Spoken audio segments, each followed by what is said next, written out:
कहानी की शुरुआत में हम देखते हैं कि मौसम का पूर्वानुमान बताया गया है, जिसमें कहा गया है कि पूरे कोरिया में एक तूफान की वजह से बारिश हो सकती है। ये खबर उन लोगों के लिए बुरी हो सकती है जो कैंपिंग का शौक रखते हैं, जैसे एमसी। लेकिन फिर भी उसने अपना बैग पैक किया और जंगल में कैंपिंग के लिए निकल पड़ा। वह अपने फूड स्टोरेज से किमची इन्फ्यूज मीट के कुछ टुकड़े निकालता है और एक बड़े पैन पर पकाना शुरू करता है। इतना खाना बना रहा है जितना एक नॉर्मल इंसान नहीं खा सकता। इसके बाद वह एक ठंडी बियर खोलता है और उसका मजा लेते हुए सोचता है, कोई फर्क नहीं पड़ता चाहे बारिश हो या तूफान, क्योंकि वह जहां रह रहा है वह जगह थोड़ी अनोखी है। अचानक वहां उसके कुछ दोस्त आ जाते हैं। ये देखकर वह खुश हो जाता है कि उसने पहले से ही इतना सारा खाना बना लिया था। एक अनुभवी सैनिक, वेटरन सोल्जर, खुशी खुशी उसकी तरफ आता है और पूछता है कि क्या उसके पास अभी भी उसकी फाइन अल्कोहल बची है। उसके बाद एक शांत स्वभाव का बीस्टमैन और उसकी जंगली फेरल बेटी आते हैं, जो खाने को देखकर पागल हो जाते हैं। वहां एक बूढ़ा जादूगर, ओल्ड विजर्ड लुकिंग गाय, और एक सुंदर एल्फ लेडी भी है, जिसके हाथ पर एक नीला पक्षी बैठा है। वे सब एमएससी को घेर लेते हैं, जो अपने कैंप साइट पर बैठा है। यह कैंप साइट बड़े पहाड़ों और हरे भरे जंगलों के बीच खुली जगह पर बना है। अभी भी समझ नहीं आया? हमारी कहानी का असली गर्व, प्राइड, धरती पर कैंपिंग करना नहीं है। खैर, ये तो बस भविष्य की एक झलक, स्नीक पीक थी। असली कहानी इससे कुछ महीनों पहले शुरू होती है। कोरिया के एक छोटे से गांव में एक पुरानी बिल्डिंग के सामने एक कार रुकती है। एक आदमी अपने दोस्त से पूछता है कि क्या ये वही स्टोर है जो उसके दादाजी चलाते थे। वह कहता है कि इस जगह की वाइब काफी अच्छी है। फिर वह अपने मास्क फ्रेंड से पूछता है, क्या वाकई कोरिया का सबसे मशहूर शेफ शेफ यहाँ पर एक रेस्टोरेंट खोलने वाला है?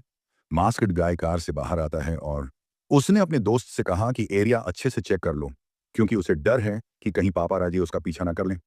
उसके दोस्त ने कहा, अरे, कोई इतनी दूर कंट्री साइड में तुम्हारा पीछा नहीं करेगा। उसने मास्क उतार दिया और मान गया। अब तुम सोच रहे होगे कि यह मास्क पहनने वाला बंदा किसी अलग ही दुनिया में रहता है और उसे सेलिब्रिटी डिजीज है, लेकिन असल में वो एक सेलिब्रिटी है।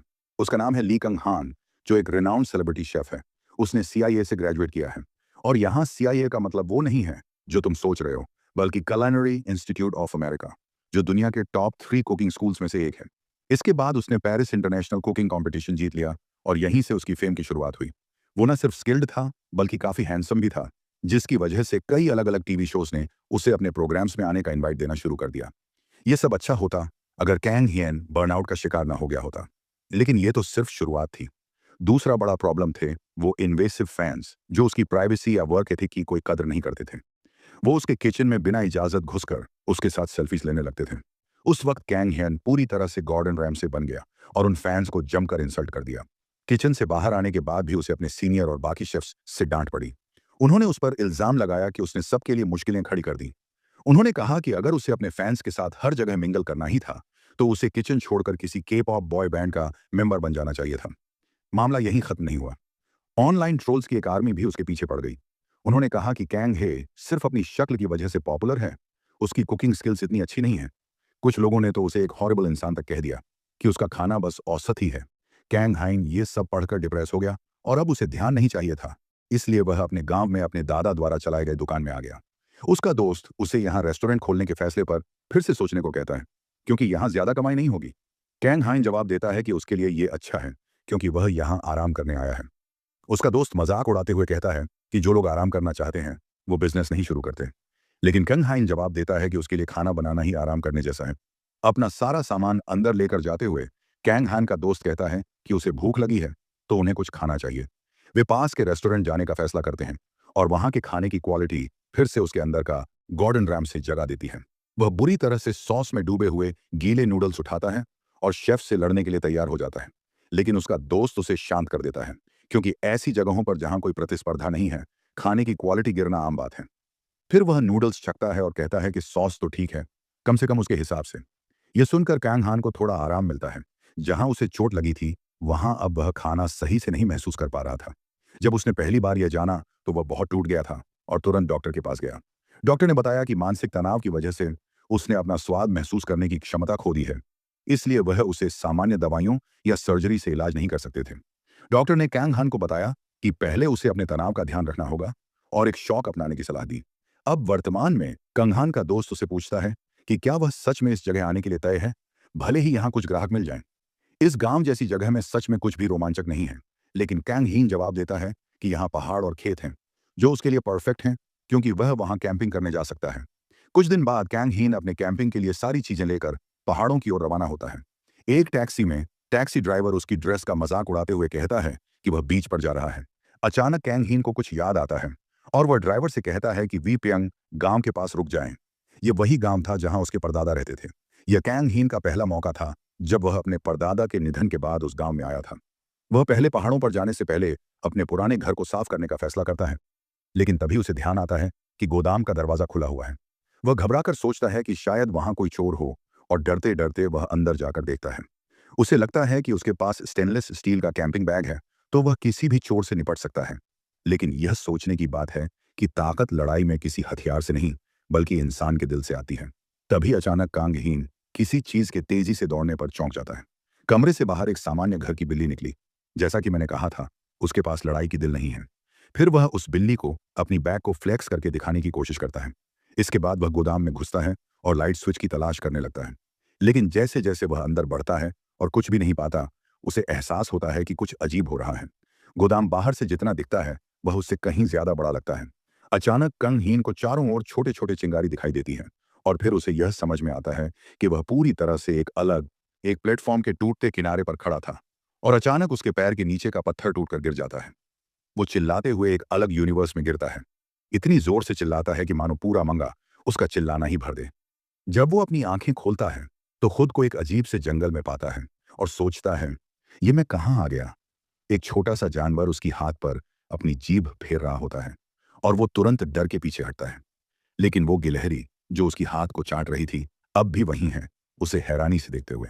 कैंग हैन को लगता है कि शायद इस गिलहरी के पास भी कुछ सुपर पावर हैं। गिलहरी के बड़े बड़े कान होते हैं, लेकिन फिर वो अपने कान फड़फड़ाकर उड़ जाती है, जिससे कैंग हैन पूरी तरह से चौंक जाता है। ये कोई गिलहरी नहीं, ये तो पोकेमॉन है।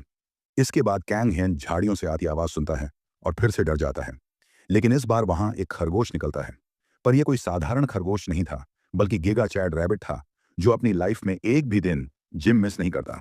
इस जंगल के शेर भी शायद इसे शिकार बनाने की नहीं सोचते। वो खरगोश ऐसे उछलता है जैसे वो वर्कआउट कर रहा हो। कंग हैन को एहसास होता है कि उसे भी इस जगह में सरवाइव करने के लिए कुछ करना पड़ेगा।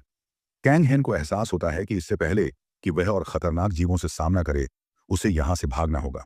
वह पागलों की तरह इधर उधर दौड़ता रहता है, लेकिन रात हो जाती है और उसे अब भी बाहर निकलने का कोई रास्ता नहीं मिलता। ऊपर से वहां मोबाइल का नेटवर्क भी नहीं है। कैंग हायन को उस डॉक्टर की याद आती है जिसने उसे कैंपिंग पर जाने की सलाह दी थी। वह उसे कोसते हुए सोचता है, क्यों मेरी बात मानकर यहां आया। इतने में उसके पेट से भूख के कारण आवाजें आने लगती हैं। मजबूर होकर वह आग जलाता है और खाना बनाने की तैयारी करता है। लेकिन समस्या यह है कि उसका वो स्टेनलेस स्टील का बैग, जिसमें ज्यादातर सामान था, कहीं खो गया है। फिलहाल उसके पास सिर्फ सूखी मछली, थोड़ा सा नमक और कैंग हैन के पास थोड़ी काली मिर्च और कुछ बीफ स्टॉक भी है। कम से कम खाने के लिए कुछ तो है। वह खाना बनाने लगता है। सूखी मछली पर बीफ स्टॉक डालता है और फिर स्वाद को नमक और काली मिर्च से एडजस्ट करता है। हालांकि वह अपने पकाए हुए खाने से खुश नहीं है, लेकिन कम से कम ये खाने लायक तो है। कैंग हैन किसी तरह उस सूखी मछली की डिश खा लेता है, लेकिन जैसा कि उम्मीद थी, उसे इसका स्वाद बिल्कुल भी अच्छा नहीं लगता। गुस्से में वह पैन को फेंक देता है और अपनी किस्मत को कोसने लगता है। तभी झाड़ियों में से फिर से आवाज आती है। कैंग हायन देखता है कि अंधेरे में दो आंखें उसे घूर रही हैं। उसे डर लगने लगता है कि शायद ये कोई भेड़िया है। कैंग हायन अपने पॉकेट नाइफ की तरफ हाथ बढ़ाता है। भले ही उस चाकू से वो ज्यादा कुछ नहीं कर सकता, लेकिन फिर भी वो उसे उठाकर बड़े काले भेड़िए की ओर तान देता है, जो अपने तेज दांत दिखा रहा था। डर के मारे कैंग हियन जोर से चिल्लाता है, ये सोचकर कि अब उस पर हमला होगा, लेकिन कुछ भी नहीं होता। जब वह अपनी आंखें खोलता है तो वहां कुछ भी नहीं होता। तभी अचानक उसे अपने पीछे से एक आवाज सुनाई देती है। वो मुड़कर देखता है तो एक छोटा सा सफेद पिल्ला उसके पैन में रखा खाना खा रहा होता है। वो छोटा पिल्ला पैन को पूरी तरह छांट चुका होता है और खुशी खुशी अपनी पूंछ हिला रहा होता है। कैंग हियन उस छोटे जीव को देखकर पूरी तरह से हैरान हो जाता है। पहले तो वह सोचता है कि यह किसी छोटे नस्ल का कुत्ता है। पिल्ला उसकी ओर धीरे धीरे बढ़ता है और कैंग हैन सोचता है कि ये आया कहां से। कैंग हैन उसे कहता है, अगर खाना खा लिया है तो अब निकल जाओ, क्योंकि मुझे कुत्ते वैसे भी पसंद नहीं हैं।